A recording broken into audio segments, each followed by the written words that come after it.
ফ্রান্সের এক বিশেষ ফার্মে মুরগির ছানাদের তৈরি করা হয় অলিম্পিক অ্যাথলিটের মতো। আর এশিয়ার বিশাল ধান খেতে কোটি কোটি হাঁসকে পরিচালনা করা হয় একটা জিনিয়াস কৌশলে।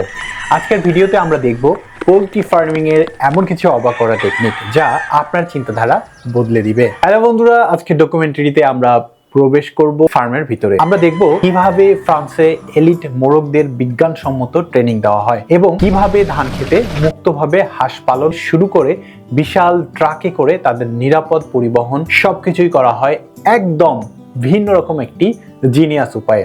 চলুন দেখে আসি সেই অবাক করা ফার্ম টেকনোলজি। ফ্রান্সের এই অত্যাধুনিক ফার্মে এলিট মোরগ তৈরির যাত্রা শুরু হয় একেবারে প্রথম দিন থেকেই।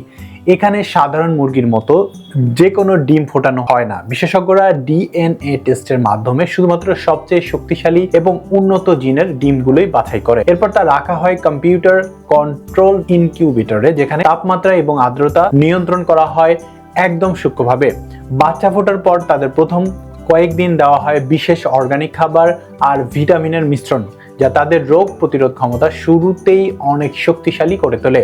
এই প্রাথমিক যন্ত্রের উপরই নির্ভর করে তাদের সারা জীবনের শারীরিক সক্ষমতা। কিন্তু এই ছোট্ট বাচ্চাদের আসল ট্রেনিং তখনও শুরুই হয়নি। মোরগগুলোকে শুধু ভালো খাবার দেওয়াই নয়, তাদের শারীরিক সক্ষমতা বাড়ানোর জন্য এই ফার্মে ব্যবহার করা হয় জিমের মতো বিশেষ এক্সারসাইজ মেশিন, হাঁটার জন্য আলাদা ট্রেডমিল, দানা ঝাপটানোর জন্য বিশেষ উচ্চ জায়গা, সবকিছুই ডিজাইন করা হয়েছে তাদের পেশি গঠনের জন্য। প্রতিদিন নির্দিষ্ট সময়ে তাদের এই ফিজিক্যাল ট্রেনিং করানো হয়, যা তাদের স্ট্যামিনা এবং রিফ্লেক্স অনেক বাড়িয়ে দেয়। পাশাপাশি তাদের থাকার জায়গাগুলো এমনভাবে তৈরি করা যাতে প্রচুর আলো আর তাজা বাতাস চলাচল করতে পারে। এবার আমরা যদি এশিয়ার দিকে তাকাই, সেখানে ধান খেতে হাঁস পালন করা হয় একেবারে মুক্ত পরিবেশে। এই মুক্ত পরিবেশে হাঁস পালন শুধু লাভজনকই নয়, বরং এটি প্রকৃতির জন্যও এক অসাধারণ উপহার। কিন্তু এরপরই শুরু হয় ফার্মের সবচেয়ে ধকলের কাজটি।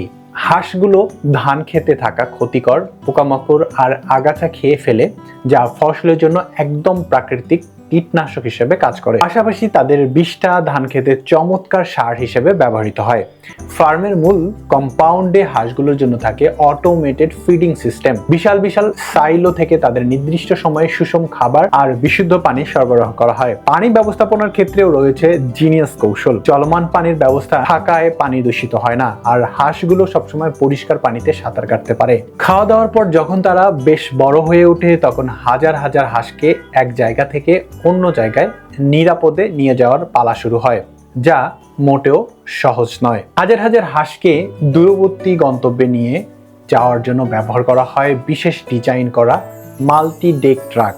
এই ট্রাকগুলোর প্রতিটি তলায় থাকে আধুনিক ভেন্টিলেশন সিস্টেম আর টেম্পারেচার কন্ট্রোল, ফলে বাইরের আবহাওয়া যাই হোক না কেন, ট্রাকের ভিতরে হাঁসগুলো সব সময় আরামদায়ক তাপমাত্রা আর তাজা বাতাস পায়। একটি বিশাল ট্রাকে অনায়াসেই 2000 থেকে 3000 হাঁস নেওয়া হয়, কিন্তু তাদের নড়াচড়ার জন্য পর্যাপ্ত জায়গা থাকে। ফার্মের ভিতরে বিশেষ ধরনের নীল বা সবুজ আলো ব্যবহার করা হয়, যা হাঁসগুলোকে শান্ত রাখে এবং তাদের স্ট্রেস কমিয়ে দেয়। প্রযুক্তি আর প্রকৃতির এই অসাধারণ সমন্বয় আমাদের দেখায় যে সঠিক জ্ঞান আর উদ্ভাবনী চিন্তা থাকলে কৃষিকে কিভাবে রূপান্তর করা যায় এক লাভজনক এবং টেকসই শিল্পে। প্রকৃতির সেই প্রযুক্তির মেলবন্ধন সত্যি অনুপ্রেরণাদায়ক।